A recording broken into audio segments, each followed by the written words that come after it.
Welcome to American Civil War Today. I'm Charles Cummings, the editor. On today's show, we have a kind of a new experience. We'll have our first interview with a living historian. Douglas Batson portrays General D.H. Hill, and Douglas Batson in his real life is a Defense Department geographer in Northern Virginia. He holds a Master of Education from Boston University and bachelor's degrees in history and geography. Retired from the U.S. Army Reserve, he was awarded the Bronze Star Medal during Operation Desert Storm. Welcome to the show today, Doug.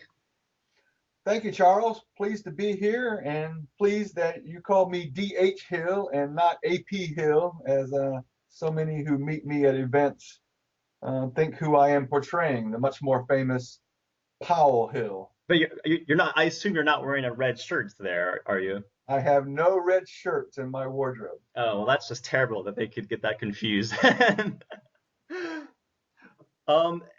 guess my first couple of questions, I'll sort of put them together, and then you can talk at will. Can you talk about how you became a living historian, and what really living history is and why it's important? I think maybe people that have never been to a reenactment or a national park, they may not be familiar with living history. So you can kind of elaborate on that as well. Well, sure. I'll first respond to the value of living history. A lot of people don't like history. They have negative connotations from school in the past, that it's listening to a lecturer on a topic that they're not interested in, dates, names, places, and they find history boring. Living history, on the other hand, is that you have a person in character portraying an individual from the past, and everyone likes to listen to stories, and the best living historians, I believe, are the ones that tell good stories.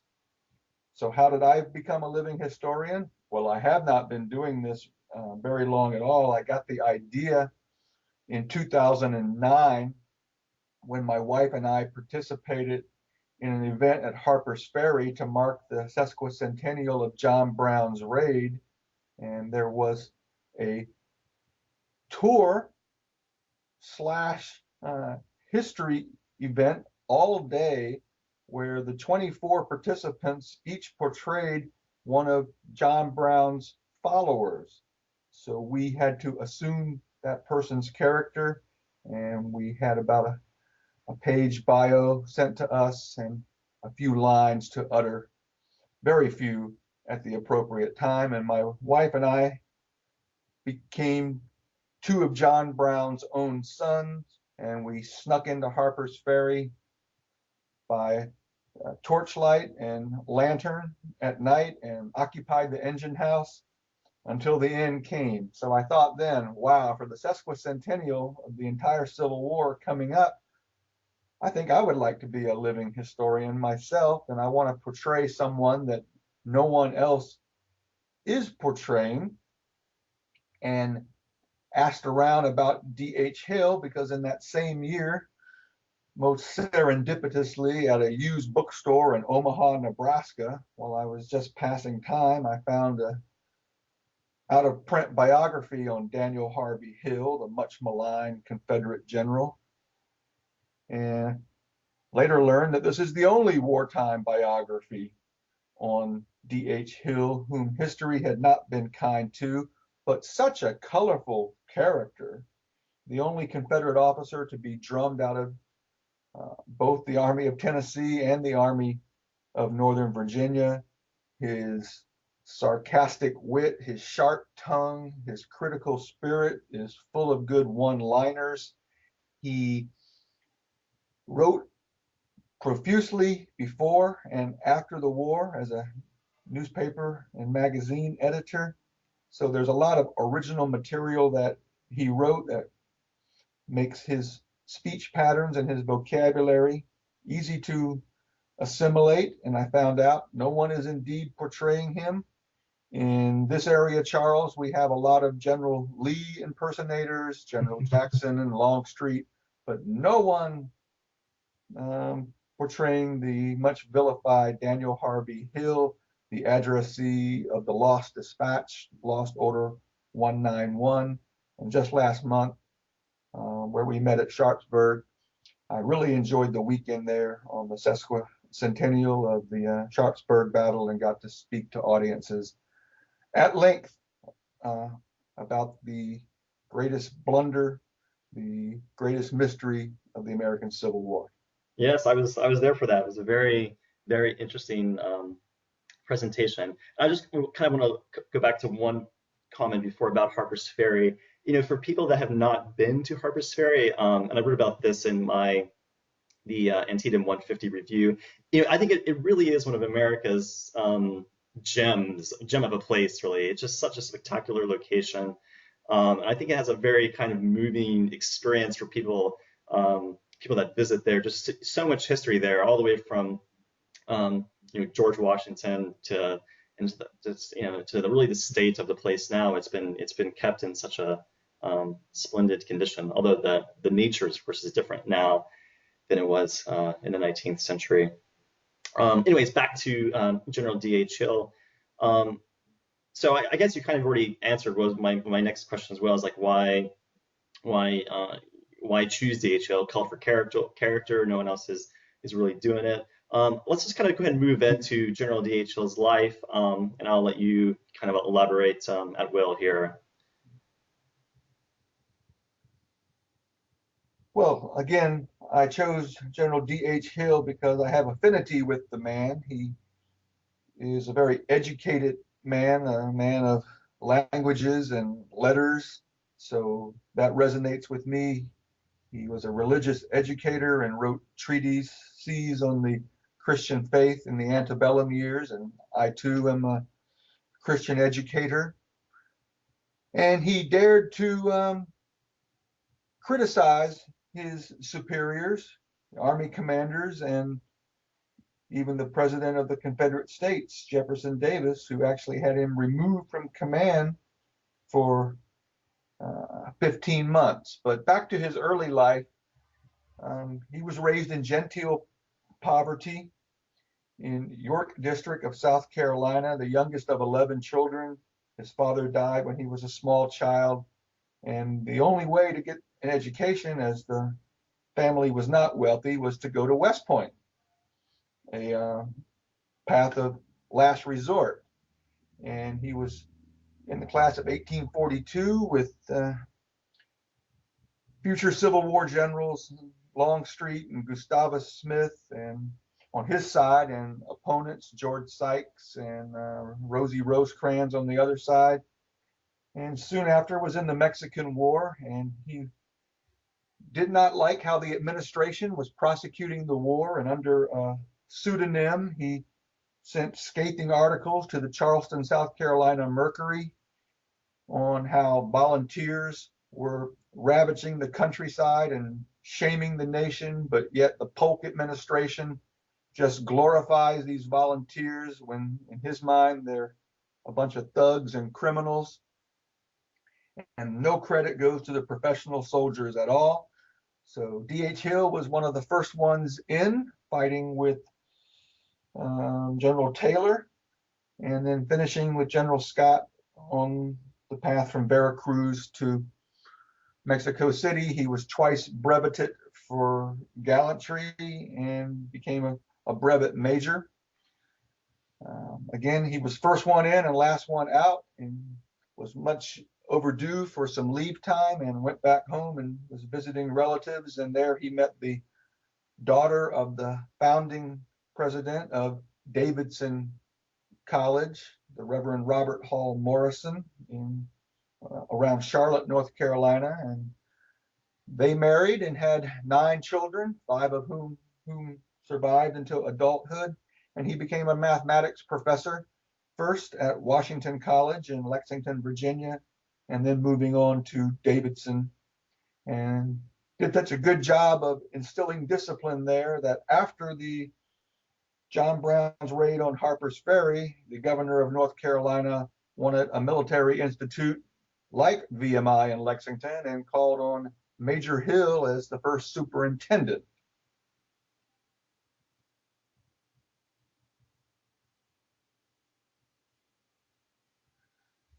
So this is at the eve of the war.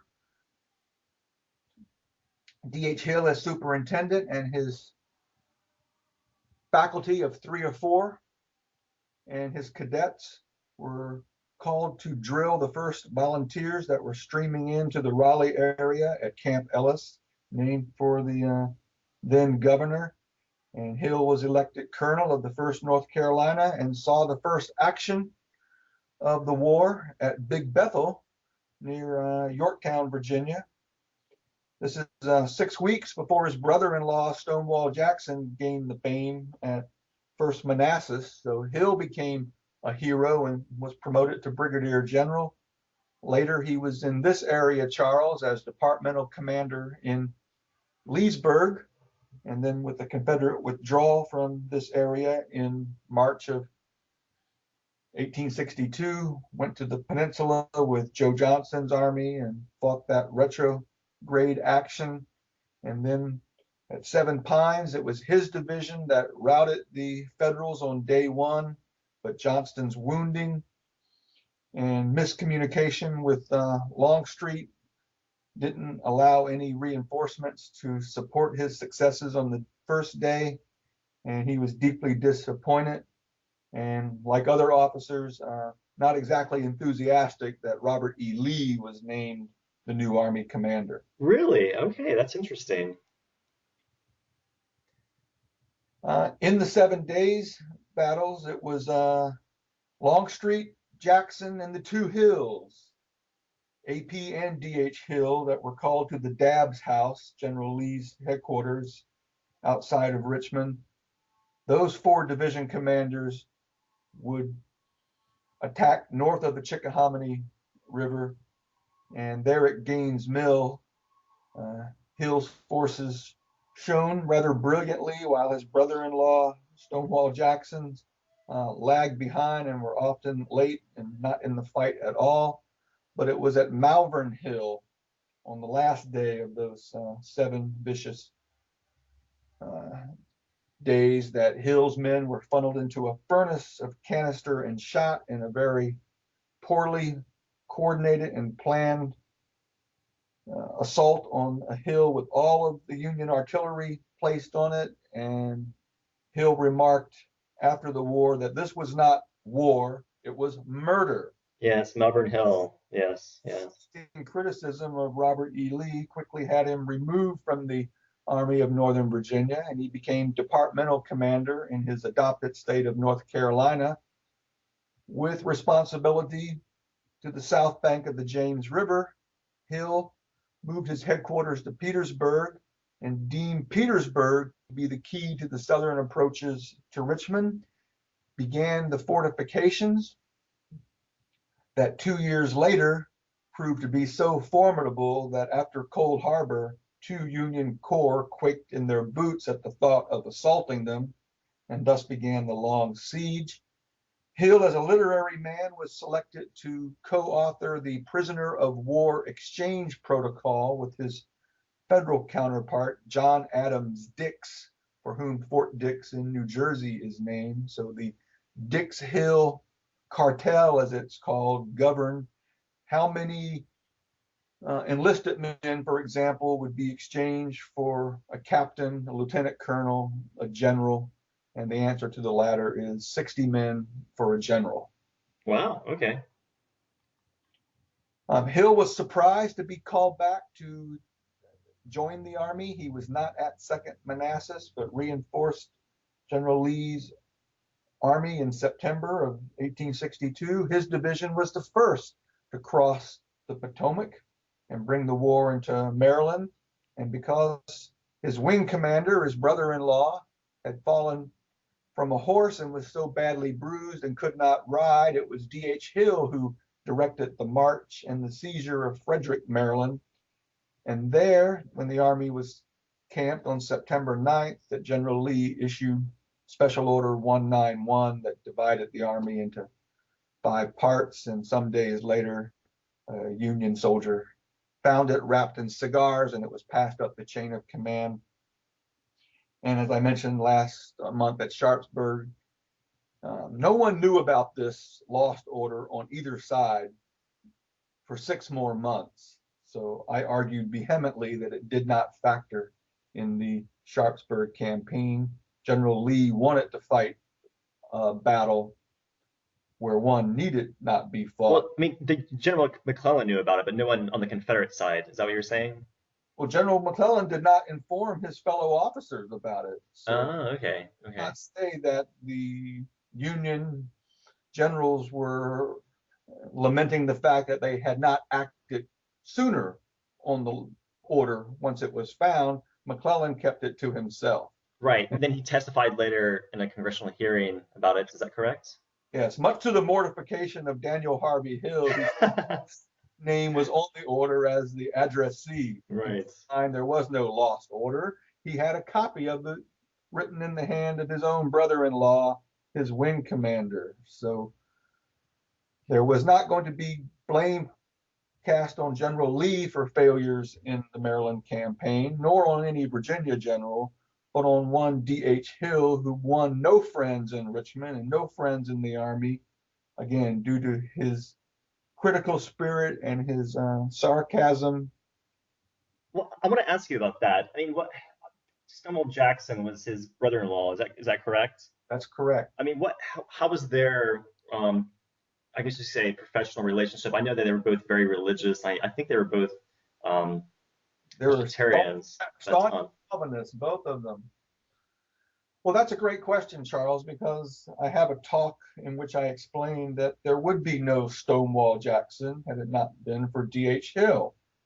And very briefly, when Hill was a mathematics professor at Washington College in 1851, the superintendent of the other educational institute, Virginia Military Institute, called Hill into his office, and Hill, being a Mexican War hero, his opinion was valued when shown a short list of candidates for a teaching vacancy at VMI.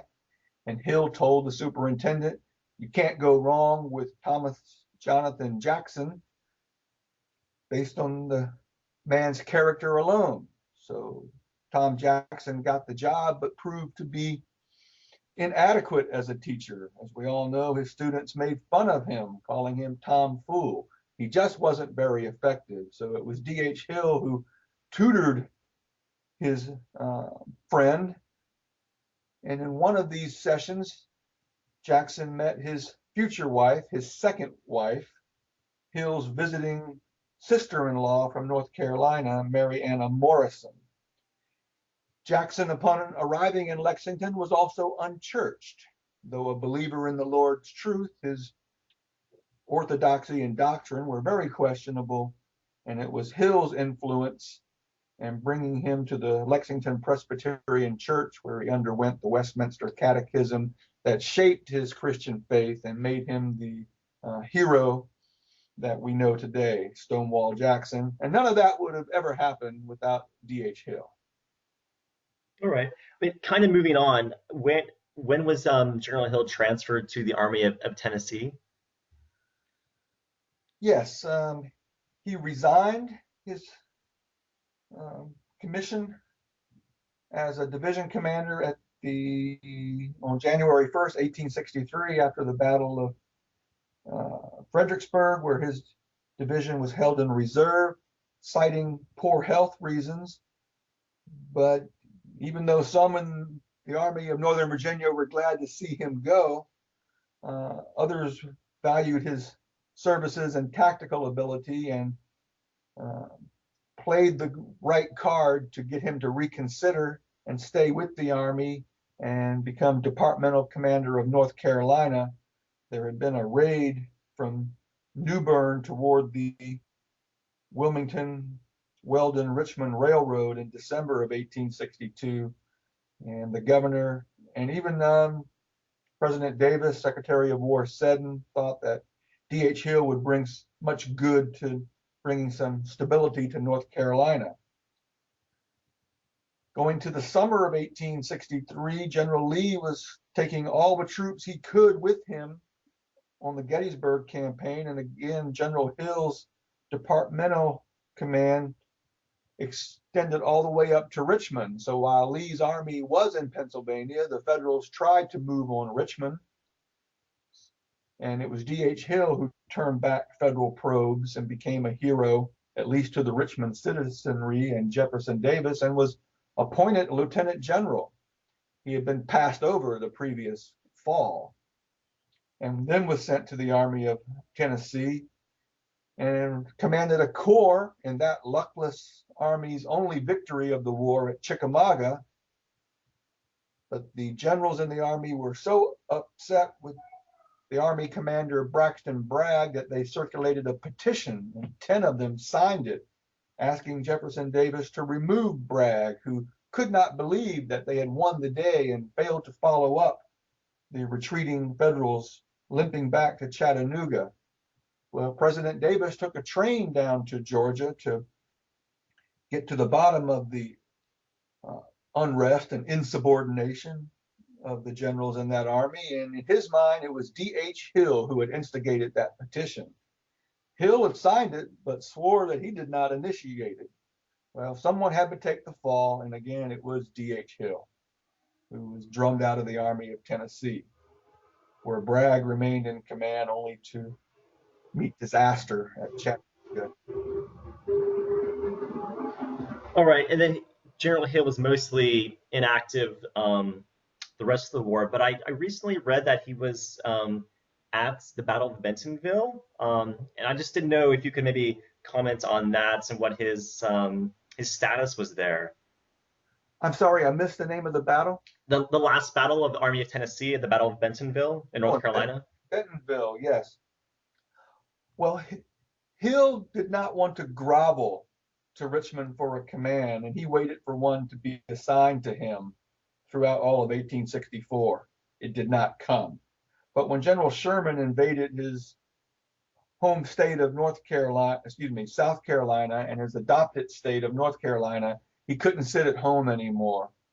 So he did have a division at Bentonville, and though it was very small, not nearly the size of a division 2 years earlier in the war, they did quite well, and he surrendered that division to Sherman at Durham Station with the rest of the army on the 26th of April, 1865, just coincidentally, 4 years to the day when he and his faculty and cadets from the North Carolina Military Institute disembarked from the train at Durham Station and set up the first training camp. So from beginning to the end, Danial Harvey Hill was in the mix, although he did sit out all of 1864, despite General Beauregard and Johnston and Early calling to Richmond for him to be given a command.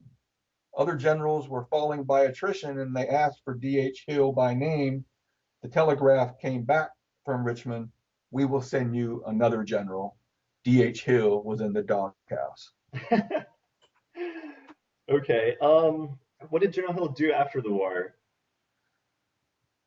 After the war, well, General Hill understood that military defeat was inevitable. He croaked too much, according to General Robert E. Lee. He was a pessimist, saying that we could never win this war being outgunned and outmanned. Well, that wasn't a very popular position to take. He understood that military defeat was inevitable, but not political defeat. So he labored as a newspaper and magazine article for the entire 12 years of Reconstruction. The Land We Love and Our Southern Home were the names of these publications, and they graced every Southern hearth during these oppressive years of Reconstruction, retaining Southern literature, Southern culture, and even battle recollections in the late 1860s when no one wanted to talk about the war. It was too recent, it was too painful. This is 15 years before the literature of the lost cause gained momentum in Virginia. But D.H. Hill was the first one to bring up the chivalry and the glorious undertaking of outnumbered and outgunned Confederate soldiers fighting for a righteous cause. With the end of Reconstruction in 1877, former Confederate Governor Zebulon Vance was elected governor of North Carolina. The radical Republicans were out, Democrats were in, and Hill could say correctly, regime change has occurred, mission accomplished, and he was free to return to his first love, which was academia, and he was invited to become the president of what is now the University of Arkansas in Fayetteville. He had never been to the state before, but he had commanded at Chickamauga Claiborne's division of Arkansans, and those men had risen to prominence in the state government 15 years later, and they remember General Hill and his administrative capabilities and being a former professor and superintendent. So there, for 7 good years until his health failed, he was the president there. He joined his son, D.H. Hill Jr., in Georgia at a small college there and was fighting stomach cancer.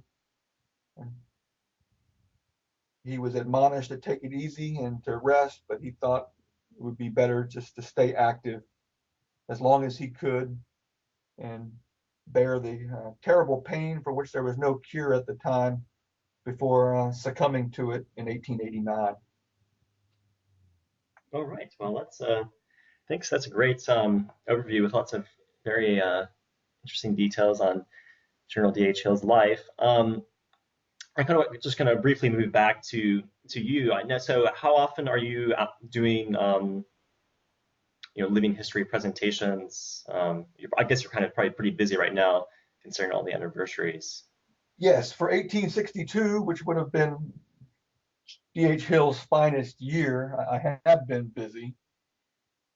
Certainly for the 7 Days Battle, the Dix Hill Prisoner of War Exchange Protocol, South Mountain, where his 5,000 men held off 30,000 Federals for 6 hours and saving the Army of Northern Virginia from destruction, and then his heroics in the Sunken Road, the Bloody Lane, and Sharpsburg. Much to talk about. I'll be appearing in North Carolina next year on the sesquicentennial of his unsuccessful attempts to dislodge the Federals from their garrisons at New Bern and Washington. And after that, I think it will become much sparser. So this year, a good 2 events every month. Next year, it might be half of that. And who knows what 2014 will bring when Hill was inactive in that sesquicentennial year, 1864. But that's what I'm trying to do, Charles, is raise awareness of this often forgotten and maligned Confederate general whose tactical ability was quite good, but did himself no favors with his constant criticism and scathing comments. History was not kind to D.H. Hill. One final question. In General Hill's writings, I guess you say after the war, did you ever regret that his, I don't know, his like working personality was not more accommodating? I can't find any trace that he lamented that. Even during the war, he understood that in his own mind at least, that the criticism was for the betterment of the service. He did not appreciate General Lee, for example. Really? Wow. Okay. Finding fault in a general and then just saying, well, bury these poor men and let's speak of it no more.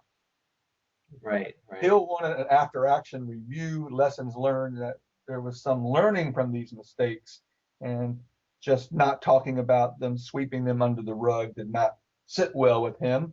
And he gave his unvarnished opinion that things should be differently. Okay. Well, I'm going to mention that, okay, so your website is dhhill.org, and there listeners can find a schedule of different places you'll be appearing, as well as, I assume, some more details on General D.H. Hill's life. And thank you very much for coming on the show today.